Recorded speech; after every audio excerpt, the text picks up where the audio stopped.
Our Earth is home to 8.2 billion people today. That figure will soon reach 10 billion. At the same time, global wildlife is facing the sixth wave of mass extinction. Over the past 50 years, numbers have decreased by 20% in North America, 94% in South America, 66% in Africa, 55% in Asia and the Pacific, and 18% in Europe.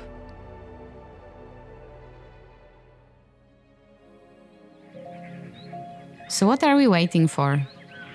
This is a call to action. Our painting presents nature-inclusive design tools to tackle today's biodiversity crisis. This triptych reinterprets Hieronymus Bosch painting, The Garden of Earthly Delights. On the left panel, Bosch depicts God presenting Eve to Adam in the Garden of Eden. In the center panel, we see sinful existence. And on the right panel, the result of our sins, hell.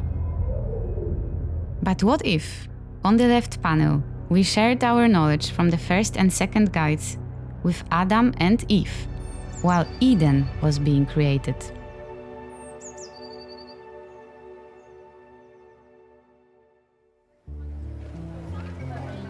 The center panel demonstrates a symbiotic existence between humans and nature. And on the right panel, an optimistic future created with nature-inclusive projects currently being realized in Rotterdam. Let's start with the left panel. It presents design tools that can help tackle the biodiversity crisis by applying the knowledge from the first and second guides. In the first guide to nature-inclusive design, DS landscape architects describe the theory, tools, and steps required to make our designs more nature-friendly. Designs aimed at creating a nature-inclusive world. Step 1 is to look at the city as a mountain landscape, the way a bird sees it. Situate your project within the mountain landscape and define the biotop you land on. The core biotops map of nature-inclusive Rotterdam, made by H&S Landscape Architects and Gemeente Rotterdam, is a two-dimensional translation of the mountain landscape section. The colors indicate the various biotops in Rotterdam. Step 2 is to take the corresponding animals of your biotop as your project clients. Each core biotop on the map on the left panel is represented on the center panel by corresponding animals. So now you know exactly who you are designing for. Step 3 are design tools to increase biodiversity in cities, diversity in use and maintenance, variation in size and scale, and porosity.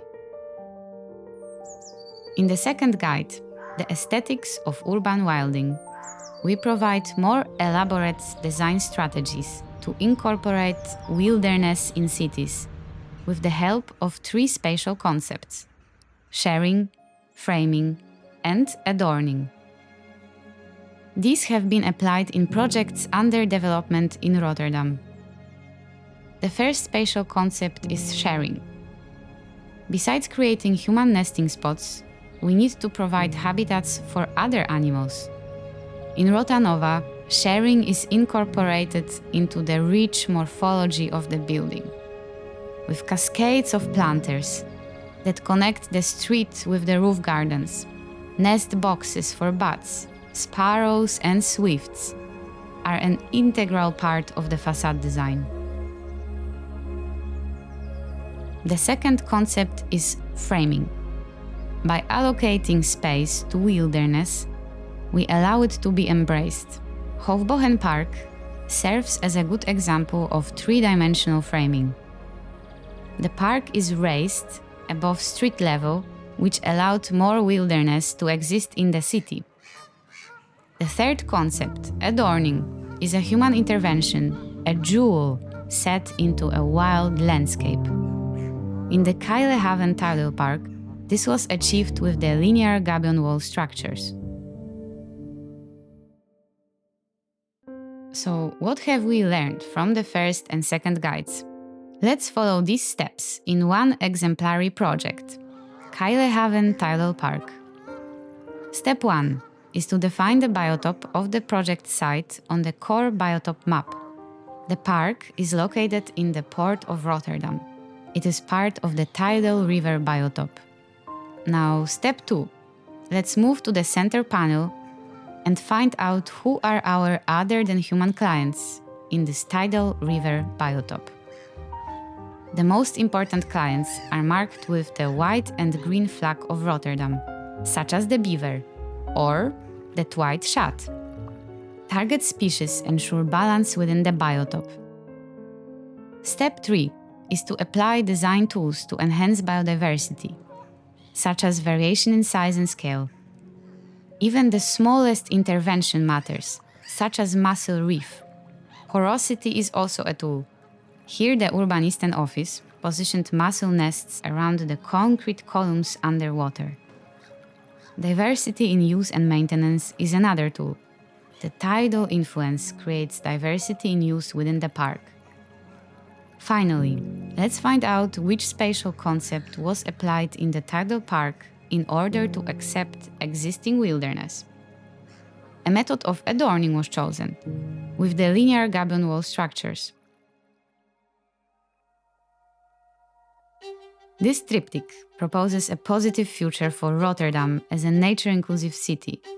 Successfully realized projects prove the effectiveness of the strategy. If we change our mindsets and start acting now, we will not end up in hell with the creatures depicted by Hieronymus Bosch. Instead, we can coexist with them. We are not certain that things will all turn out perfectly, but it makes sense to try, regardless of how it turns out. So, what are we waiting for?